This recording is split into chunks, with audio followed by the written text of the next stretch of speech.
Hello students, how are you all? I hope you are understanding all my lectures well. So in my previous lectures we have already studied about force.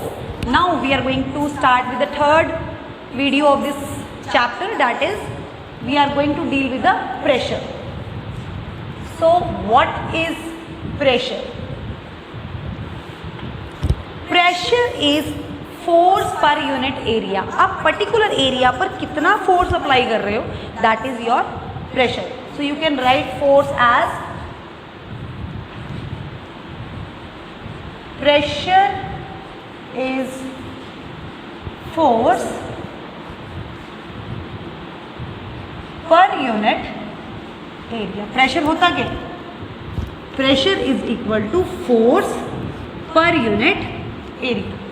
So this is that pressure is force per unit area कि आप कितने area पर force apply करते हो. Let me explain you by examples. Let me make the things more clear to you. You have often been doing your cutting things at home. आप घर पर चीज़ें काटते हो, ठीक है, आप नाइफ यूज़ करते हो. Sometimes it happens कि जो आपकी नाइफ होती है ना वो ज़्यादा ब्लंट होती है. ब्लंट मीन्स तीखी नहीं होती. तो जब नाइफ तीखी नहीं होती, व्हाट हैपन्स, आपको बहुत ज़्यादा जोर लगाना पड़ता है कटिंग के लिए. लेकिन अगर नाइफ तीखी हो तो क्या होगा? ऑपोजिट सिचुएशन, आप इजीली किसी चीज़ को कट कर सकते हैं. तो होता क्या है कि जितनी ज़्यादा नाइफ ब्लंट है उतना ज़्यादा आपका प्रेशर लग रहा है. लेकिन अगर नाइफ शार्प है तो आपको प्रेशर नहीं लगेगा. ये ऐसा क्यों होता है? हम दो नाइफ्स की बात करते हैं. एक नाइफ है आपकी which is a sharp knife. Suppose ये आपकी नाइफ है, इसका ये शार्प एज है, फाइन, ये आपकी नाइफ का शार्प एज है. मेरे हमारी जो दूसरी नाइफ है उसका क्या है? ये जो एज है ये क्या है? Blunt edge. तो आपने ये तो आपको पता ही है कि शार्प एज का एरिया कम होता है, ब्लंट एज का एरिया ज़्यादा है, मतलब इसका एरिया ज़्यादा है. अब क्या होगा? एरिया जितना कम होगा, जब हम प्रेशर अप्लाई कर रहे हैं, जब हम फोर्स अप्लाई कर रहे हैं, हमने फोर्स अप्लाई किया, हमने नाइफ ली and we are applying force. जब हम फोर्स अप्लाई करेंगे तो वो क्या होगा? जब वाइल कटिंग एनीथिंग, हमारा जितना भी फोर्स है इस पतले से एज पे जाके कॉन्सेंट्रेट हो जाएगा. हमने जो भी फोर्स अप्लाई किया वो इस एरिया पे जाके लगेगा, मीन्स थोड़े एरिया पे लगेगा. जब कोई चीज़ थोड़े एरिया पर लगती है तो उसमें हमें चीज़ें ईजी होती है, हमारा फोर्स ज़्यादा लगता है. वेयरएज अगर मैं ब्लंट नाइफ के साथ एफर्ट्स करूँगी तो जो मेरा फोर्स है वो इक्वली डिस्ट्रीब्यूट हो जाएगा ओवर दिस एरिया. सिंपल एक और एग्जांपल ले लेते हैं. एक नेल होती है, कील. आप उस पर्टिकुलर कील को आप कहीं दीवार में लगा रहे हो, तो अगर आपकी जो नेल है, अगर आपकी नेल पॉइंटेड है, नीचे से पॉइंटेड है, तो वो इजीली वॉल के अंदर जाएगी. लेकिन अगर कुछ ऐसा होगा कि आपकी जो नेल है वो ज़्यादा पॉइंटेड नहीं है, वो ऐसे नीचे से ब्लंट है, तो क्या होगा? आप फोर्स एक्सर्ट करोगे, आपके फोर्स एक्सर्ट करने के बाद भी आपका फोर्स ज़्यादा लगेगा. So what is that? जब भी आपने फोर्स अप्लाई किया, आपने इस नेल के ऊपर यहाँ से फोर्स अप्लाई किया, तो आपका ये सारा फोर्स जाके इतने से एरिया पे कॉन्सेंट्रेट हो गया. जब ये आपके इतने से एरिया पे कॉन्सेंट्रेट हो गया तो वो ईजिली किसी वॉल के अंदर पेनिट्रेट कर जाएगी. लेकिन आप वही फोर्स यहाँ लगा रहे हो तो वो सारा फोर्स कहाँ हो गया? इस सारे एरिया में डिवाइड हो गया. अब ये इतने एरिया में डिवाइड हो गया तो क्या हुआ? आपका जो फोर्स है आपको ज़्यादा जोर लगाना पड़ेगा ताकि ये ईजिली वॉल में चली जाए. तो होता क्या है? जो आपका प्रेशर होता है that is force upon area. और एक और मैं आपको इसकी डेफिनेशन दूँ तो वो क्या है? फोर्स इज, आपका जो प्रेशर है is directly proportional to force and inversely proportional to area. जो हम सामने लिखते हैं दिस इज डायरेक्टली प्रोपोर्शनल और दिस इज इनडायरेक्टली प्रोपोर्शनल. इसका मतलब क्या है कि जितना ज़्यादा आप प्रेशर अप्लाई करोगे उतना ज़्यादा फोर्स लगेगा. मीन्स आपने जितना फोर्स अप्लाई किया उतना ही प्रेशर बढ़ेगा. आप ज़्यादा फोर्स अप्लाई कर रहे हो ज़्यादा प्रेशर होगा, आप कम फोर्स अप्लाई कर रहे हो कम प्रेशर होगा. लेकिन एरिया की बात करें, एरिया बढ़ जाएगा तो उसके ऊपर प्रेशर घट जाएगा. पर्टिकुलर आपने फोर्स अप्लाई कर रहे हो, जगह ज़्यादा है, एरिया ज़्यादा है, तो आपका प्रेशर कम लगेगा. वेयर एज अगर ये एरिया कम होगा तो प्रेशर ज़्यादा बनेगा, आपको चीज़ें ईजी हो जाएंगी करनी. तो pressure is directly proportional to the force and it is indirectly proportional to the area. अब हम एक और सिंपल एक्टिविटी की बात करें। ये तो था कुछ हमारा कि सॉलिड में कैसे होता है, मैंने आपको सॉलिड में एग्जांपल दिया with the help of knife and with the help of nail. तो अगर मैं ये कहूँ कि लिक्विड भी प्रेशर एक्सर्ट कर रहा है, हमने एक बॉटल ली, ट्राई दिस एट होम। हमने एक बॉटल ली, उस बॉटल को हमने वाटर से फिल कर दिया। आपने एक बॉटल ली, उसको अपने पानी से फिल कर दिया, and what you are going to do now, आप उसमें एक होल यहाँ करोगे, एक होल आप यहाँ करोगे। सबसे पहले आप यहाँ होल करो। जब आपने यहाँ होल किया तो क्या होगा, ultimately water will start leaking, water will start leaking. तो जब पानी लीक होने लग गया तो हो क्या रहा है, अल्टीमेटली ये जो ऊपर वाला पानी है, ये जो ऊपर वाला पानी है, ये क्या कर रहा है, इस वाटर की सरफेस पे फोर्स एक्सर्ट कर रहा है, जिसकी वजह से ये लीक होना शुरू हो गया। साइमल्टेनियसली अगर आप एक होल यहाँ भी कर दो तो क्या होगा, वाटर इसमें से भी रिलीज होने लग जाएगा। लेकिन आप एक चीज़ नोट कर रहे हो कि इसका प्रेशर कम है, वेयर इसका प्रेशर ज़्यादा है।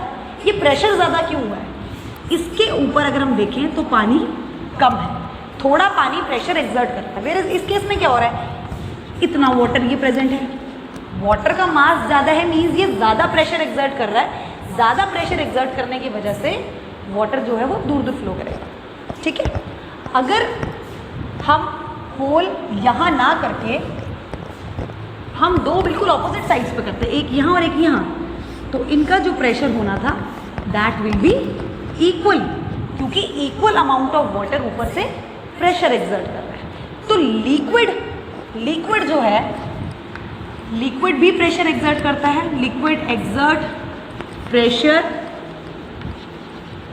In downward direction. तो लिक्विड का जो भी प्रेशर होता है वो क्या होता है, डाउनवर्ड डायरेक्शन में होता है, कि किसी भी चीज़ को ये बॉटम की तरफ को हमेशा पुश करेगा। तो लिक्विड का जो प्रेशर एक्सर्शन है that is towards down. Now let us also see about, कि हमने सॉलिड की बात कर ली, हमने लिक्विड की बात करी, now let's talk about gases. हमारी गैसेस भी प्रेशर एक्सर्ट करती हैं। अब गैसेस के लिए एग्जांपल मैं आपको वैसे दे देती हूँ। आपके पास बलून है, अब उस बलून में कहीं ना कहीं होल है, तो क्या होगा, क्या उसमें से एयर सिर्फ नीचे की तरफ जाएगी, no, so it will go towards any side. So gases जो प्रेशर एक्सर्ट करती है वो सारी डायरेक्शन में करती है। ठीक है, आपके पास एक इन्फ्लेटेड बैलून है, आपने उस बैलून को फुला दिया, तो ये क्या करिए, ये जो गैसेस है ये इसकी वॉल्स पे प्रेशर एक्सर्ट करती है सारी डायरेक्शंस में। ऐसा नहीं है कि कोई डायरेक्शन पर्टिकुलर हो, सारी डायरेक्शन में। So we can easily tell that gases exert pressure in all the direction and on the wall of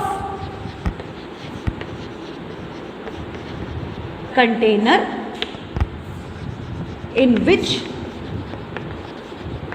it is enclosed।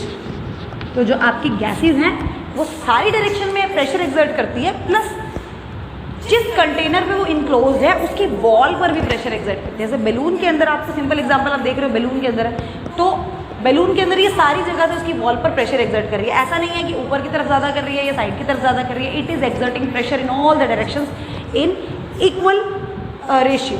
तो gases exert pressure in all the direction and on the wall of the container in which is stored. So this was about the pressure in gases. Now let's talk about atmospheric pressure. So I am telling you simple activities. Try to perform these and you will really love this lecture. Atmospheric pressure.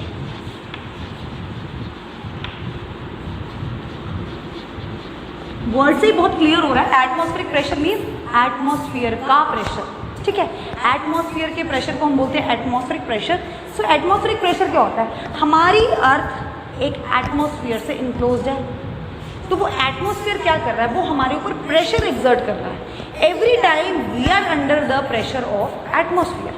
और atmospheric pressure से देखो, एक simple आपको activity बताती हूँ। What you can do, take a glass, fill it with water.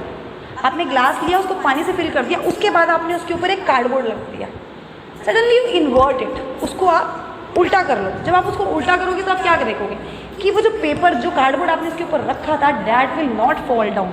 वो fall down क्यों नहीं होगा? बिकॉज एटमोसफियर है जो उसके ऊपर प्रेशर एग्जर्ट कर रहा है और उसको होल्ड करके रख रहा है। तो atmospheric pressure is the pressure exerted by the atmosphere on the thing. Atmospheric pressure एक बहुत इंपॉर्टेंट फिनोमेना है। एटमोस्फेयर प्रेशर की वजह से हमारे पैराशूट्स उड़ रहे हैं, हमारे ग्लाइडर्स उड़ रहे हैं, ठीक है। तो ये सारे जो डिफरेंट चीज़ें हैं, ये एटमोस्फियर के प्रेशर की वजह से ही हैं जो हमारे एनवायरनमेंट में फ्लोट कर रहे हैं। आप कोई भी चीज़ सपोज थ्रो करते हो या आप एरोप्लेन उड़ा रहे हो, तो it flies to some height and then it falls down. ऐसा क्यों हो रहा है? ऐसा इसी वजह से हो रहा है कि एटमोस्फियर का जो प्रेशर है वो उसके ऊपर एक्ट कर रहा है एंड उसको कुछ दूर तक लेके जा रहा है and then it will fall down. So this was all about the chapter. Now there are few applications. अगर हम प्रेशर की बात करें तो कुछ एप्लीकेशंस बता देती हूँ। जैसे कि हमने हमेशा देखा है कि जो ब्रिज के नीचे जो हमारे पिलर्स होते हैं वो कुछ ऐसे होते हैं। ऐसा क्यों होता है? ताकि जो ब्रिज का जो वेट है वो इन ब्रॉड पिलर्स के ऊपर आ जाए। अगर ये पिलर्स कुछ ऐसे होते, कुछ इस तरह के होते, तो क्या होता है, जैसे अगर प्रेशर ज़्यादा आया तो इनके टूटने के चांसेस बढ़ जाते हैं। तो ब्रॉड पिलर्स क्यों बनाए जाते हैं? ब्रॉड पिलर्स इसलिए बनाए जाते हैं ताकि जो ब्रिज का जो वेट है इन हैवी पिलर्स पर वो डिस्ट्रीब्यूट हो जाए और ज़्यादा प्रेशर ना पड़े। तो हम किसी चीज़ को ब्रॉड क्यों बनाते हैं? हम किसी चीज़ को ब्रॉड इसलिए बनाते हैं ताकि उसके ऊपर प्रेशर कम हो। अगर हमें किसी चीज़ का भी प्रेशर कम करना है तो हम क्या करेंगे, उसको ब्रॉड बनाएंगे ताकि उसके ऊपर कम प्रेशर एग्जर्ट हो। सिमिलरली आपने देखा है कि ट्रक्स के जो टायर्स होते हैं वो ब्रॉड होते हैं। अगर हम ट्रक्स के टायर्स की बात करें तो दे आर क्वाइट ब्रॉड, वो ज़्यादा ब्रॉड होते हैं ट्रक के टायर। फिर अगर बाइसाइकिल के टायर की बात करें तो वो कम ब्रॉड होते हैं। ऐसा क्यों होता है? ताकि जो पूरे ट्रक का वेट है वो इन ब्रॉड टायर्स के ऊपर डिस्ट्रीब्यूट हो जाए और टायर पर ज़्यादा प्रेशर ना आए। So this is the reason we are making the pillars broad, we are making the tyres of the truck more broad. तो ये कुछ हमारे रीजंस हैं जिसकी वजह से हम चीज़ों को ब्रॉड करते हैं just to decrease the pressure. देखो, प्रेशर इंक्रीज और प्रेशर डिक्रीज हम अपनी मर्जी से करते हैं। जहाँ हमें चाहिए कि प्रेशर हमें कम लगाना है, हमें फोर्स कम लगाना है, वहाँ हम क्या करेंगे, एरिया कम कर देंगे ताकि हमारा प्रेशर बढ़ जाए। लेकिन अगर हमें ऐसा लगता है कि हमने प्रेशर को घटाना है, कम करना है प्रेशर को, तो हम क्या करेंगे, उसका एरिया इंक्रीज कर देंगे। As soon as will increase the area the pressure will be decreased. So that's all with this chapter. I hope you have understood the chapter well. Thank you.